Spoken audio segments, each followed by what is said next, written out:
So first question, what led to the founding of the Freestyle Funny Comedy Show? Like, what made y'all want to create? Well, what happened when I found these guys? First of all, let's clear this out, okay? This guy is a legend, but he is also a plus one of Freestyle Funny. Yeah, I'm a buddy pass. It's really supposed to be Chico Bean, but as you can see, the legend Ronnie came through, but he did not discover us. So let's clear that out. Go ahead like that right now. On some reals, man, like back home in North Carolina, we're a pretty big deal. You know what I'm saying? Like, he is Mr. A&T. I'm Mr. Winston-Salem State. Like, we ran our HBCUs. Drankins went to A&T. Bean, of course, went to Winston-Salem State. 50 went to Winston-Salem State and A&T. Flunked out of both of them. But that's not even up there. I kept trying. You did. And that was a valiant effort today. Hey, damn it. I made a baby. But we had a comedy club there called the Comedy Zone, and I wanted to do a night there, but I didn't want to do stand-up by myself, so I went and hollered at this guy thinking of a show that we could do. So me and 50 sort of put the concept together, linked up with Brand and Bean and Drink, and that was in 2009. So here we are 8 years later, man, just, you know, rolling and just being successful all over the country with it, man. But we are 5, 6, even our manager Chuck, Bob, our DJ, we all products of HBCUs, man. You know what I'm saying? So like when we get to come back to schools like Prairie and stuff like that, man, like it's super lit, man. Like it's super lit. Like we automatically got an attachment to them joints, man. So that's why this experience was so dope tonight. My question is, what inspired you all to pursue y'all's careers in comedy? Bills. I was unemployed working in Food Line part-time and doing landscaping. Legit. And yeah, legit, straight up legit. And I just said, shoot, one day I said, man, shoot, if I'm gonna struggle doing something I like doing.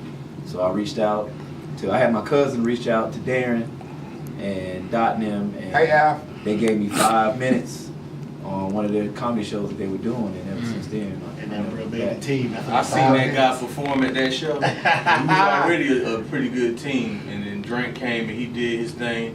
And I went to Dot and I was like, I know we got our team together, but we have to have that guy. Y'all seen tonight, he lights the stage completely on fire.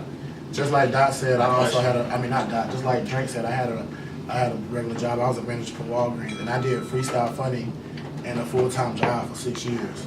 So I missed weddings, birthdays, funerals, trips, a lot. And I don't know, man, this is the best decision I think I've ever made, and I think the best decision we ever made, because you can't name 4 comics you can put together now that can see us on any show. This for school. So, like he said earlier, when we first created the show, like we all had different type of lives. I didn't necessarily work at a regular place. I worked somewhere else. That's not necessary. So when me and I came together, you know, the whole concept was to kind of, that's where I came into play. I just kind of created the little games and things y'all seen around it and helped put the team together and just, you know, make it more than just stand up. He's make Metro it a show. Boomin. He's Got you. Metro. Super producer. Metro 50. I feel you. Metro 50. Metro Esco. He's Esco and Metro. So, what's some obstacles y'all have had to face in your career in comedy? just balancing comedy and family. And that's really it for us. You know, balancing family and comedy and just trying to branch out and do our own things, you know, our own separate endeavors and whatnot. That's trying to stay together also as a unit. And also, as a unit, you know, trying to balance the schedules and also stay together and have that time for, you know, because this is a bond, you know, bigger than just doing comedy shows, you know what I mean? Like, we're friends. Like, we're a family. Like, we know everybody's kids, and everybody's kids know each other, and, you know, so it's Still getting around to meeting all the kids, but big in comedy. And just rejection, man. Like this, like I said, we've been doing this since 2009, but like it ain't just been just like, you know what I'm saying? Like me personally, I remember the first time I auditioned for Wild 'N Out. Like I sucked. I sucked it up, yo. And Bean did well, so Bean went on his first season, and I wasn't there, and like that was a hurt piece for me because I felt like I left my brother hanging. You know what I'm saying? Like when we said we family, like we legit fam. Like we're brothers, our kids, with nieces and nephews. Like that's how we operate. So that year though, the Bean was up there. He was like, "Yo, bro, like you can do this, man. Like this ain't nothing but freestyle funny. Like it's the same type deal." So the next season, I went back and I smashed, and then I got on, and then Bram got on. He went and auditioned and he smashed and he got on. and drank that he went and he auditioned and he didn't get on, and so now he always rubs that in our face that we're on television and he's not. He's a jerk for that. You understand? But I went and killed on my audition. He did. He did. I don't know what They probably. I mean, it's school. But I mean, there's tons of obstacles when you jump out the window and chase your dreams. It's gonna be obstacles. There's no way that you're gonna just be successful off the rip. You know what I'm saying? You have to have those, but those stories are what make you super successful. You know what I'm saying? Like you have to have those trials and tribulations, and you have to have those dark times so you can be happy when the light come out. You know what I'm saying? Question, quick question. How many of y'all have been on Wild 'N Out? Because I know some of y'all did look familiar. I did 3 seasons of Wild 'N Out. Okay. Which one? Your 4th season? I'm about to do my 4th season. 4th season? And Bean's done like 6 seasons. Yeah. Okay. You look real familiar. I don't know what TV show I've seen you on. Ronnie? Good adjacent? No, who's talking about? Ronnie? Ronnie. Yeah, Ronnie. No, Ronnie is a Lots of legend. TV? Yeah, Ronnie's a. You don't understand. I've seen you, but You don't understand. You probably seen Like, you probably ever seen him, Martin like- Lawrence First Amendment? Like Bad What? Boys of Comedy. Martin Lawrence First Amendment. It's like a stand-up. Yeah. Comic View. That's That's it. okay, You don't yeah. know what's the NWT? Yeah, it's on there. It's a YouTube clip that's Gotcha. going viral, but it was on Bad Boys of Comedy. It was a long time ago. Okay. He's so humble. So Yeah. No, like when we say Ronnie is a legend, like legit, like Legit. legend, like has torn up any stage you can think of. Like you already been here, right, Ronnie? Yeah, I came here like 06 with See? Ricky Smiley, like on tour. See, like So he does this, and he's been doing it for a while. Like, And Ronnie's actually one of my idols in the game. legit. So They got thing on tour. yeah, so like, Big and bigger tour. yeah. Real talk. Like that's the name of it. That's really Yeah, it is. That's He was amazing. inspired by my. Oh, No, this is why we don't. This is why. This is why. This is why. You want to know why? This is why. But It's just too far. It's for the so school. line, you gotta shoot your shot. it's for the school. If each of you could define your personality in one word, what would it be? Energy. Witty, Unpredictable. ratchet, Ratchetness. legend. Savvy. Savvy. Okay. I like legend better. Okay, how do y'all get your mind right before a performance? The truth This is for the school. Well, we get together and we usually get a prayer circle. Yeah, we pray, And we, and everybody walks. Commune. Yeah. Y'all commune. Everybody walks out by themselves and kind of getting their own little zen. And we Like kinda just go sometimes over our I listen to favorite Drake. scripture in our head, yeah. I walk over and listen to Drake. Bean takes walk smiles when we get on stage. On some real, Brand gives us our playlist before every show. Right. On the way to the school, he gives us our playlist. He knows the type of music we need to hear to get right.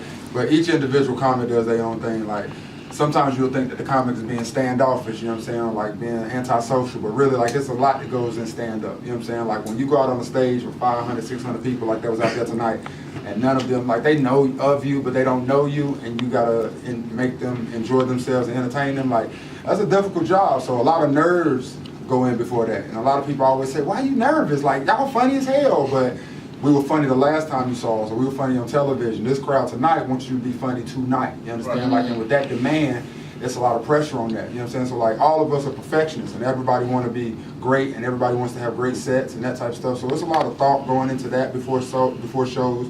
But before we ever hit the stage, and we didn't do it tonight after the show, but before we ever hit a stage, we all get together and legit commune and pray and keep God first, and just ask Him to just watch over us, watch over the material, let the crowd be receptive of the funny. And at the conclusion, let us be happy with another successful Freestyle Funny Comedy Show. Like that's legit the prayer every time, like we've been doing for like 8 years. You know what I'm saying? Okay. Now, as a collective, what has been your favorite place to perform? Just like looking back. Brand. Brand keeps a detailed account of what schools was the funniest school. I will say Prairie View is top 5. Definitely. Mhm. I'm not just saying that because I like the energy from the beginning of It's the show just the to the end. HBCU vibe. Yeah. Like HBCU stuff. Like honestly, all top 5s are gonna be HBCUs. Right. Delaware State. Delaware State first kid. time. Think about HBCU, that they appreciate you. Y'all appreciate Yeah. somebody coming to your school, flying out, driving I remember hours. Florida International. Yeah. Remember Florida A&M? FIU was crazy. Florida A&M. Florida and Bowie State? Fam was crazy. Bowie State. Miami was a little lit. So, I as wouldn't as have. black comedians, what would y'all say is like? Okay, let me say this. How do y'all feel it's different performing for black crowds versus Caucasian crowds? It doesn't matter. You bring them in your world. Okay. It's all about the confidence. We don't adapt to y'all. Y'all have to adapt to us. Mhm. And honestly, we didn't learn that until like year 3, year 4. Mhm. You know, it all comes with growth. It's all about confidence. That's what we all display on stage. We don't care what crowd it is. We've done clean shows, church shows. Well, we've done whatever you can think of. And your job in the community is to welcome them into your world. And you don't change it up because all jokes and material are the same. Mm-hmm. You know, just because it's white, you don't gotta change too much of it. They understand it. You know, the biggest culture in the world right now is hip hop. Mm-hmm. True. So you don't really have to adapt with so much. Speaking of that word, this is how I met them. I was at my club at Uptown Comedy Corner in Atlanta, and I had a comedy night. And the dude was like, "You ain't gotta come in tonight. These guys renting out the club." I'm like, "What?" And then they called me like, "Bruh, we respect you, bruh. We'll cancel it." They say they had 150 tickets sold without seeing nobody. I'm like, "Who are these guys?" I went to see it. These dudes ripped so hard. I just did like 5 minutes and brought them out. I was like, "Oh, the big dude could dance." Oh shit. So ever since then, man, I've been like, I've been around their energy. They got a good spirit about them. So it's like they kind of reinvigorated me to get back on my stuff and kind of go harder. So I'm like, you know, every time I get around these guys, I get a boost. You know what I'm saying? So like to see 4 or 5 working parts is hard. Like I've been on the road myself since 16 years by myself. So to see 4 or 5 dudes work as a unit and it all come together, that's not an easy thing. So you know, you can't frown on that at all. So Appreciate that, bro. Yeah, already. You got anything?